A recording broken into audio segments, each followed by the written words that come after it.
എന്താ ഒരു ശബ്ദം?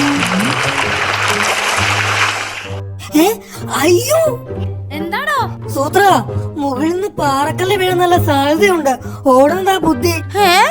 അയ്യോ, ഓടിക്കോ ഓടിക്കോ.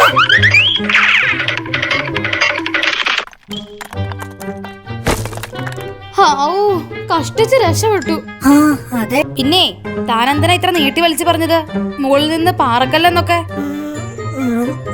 പിന്നെന്താ ചെയ്യണ്ടേ സൂത്ര? ഇത്തവണ ഭാഗ്യത്തിന് രക്ഷപ്പെട്ടു. കല്ല് വീണത് ഒരു സെക്കൻഡ് മുൻപായിരുന്നെങ്കിലോ?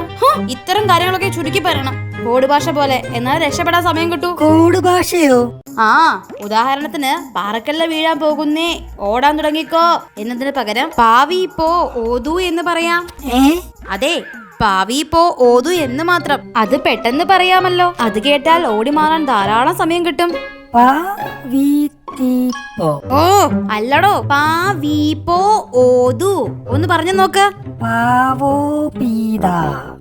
ഞാൻ എഴുതി തരാം, താൻ ഉരുവിട്ട് പഠിക്ക് 100 തവണ. ഇനി മുന്നറിയിപ്പ് കൊടുക്കേണ്ടി വരുമ്പോൾ സംശയം തോന്നരുത്. പാവിപ്പോ ഓതു, പാവിപ്പോ ഓതു, പാവിപ്പോ ഓതു, പാവിപ്പോ പാവിപ്പോ ഓതു, പാവിപ്പോ ഓതു. 40 തവണയായി സൂത്ര.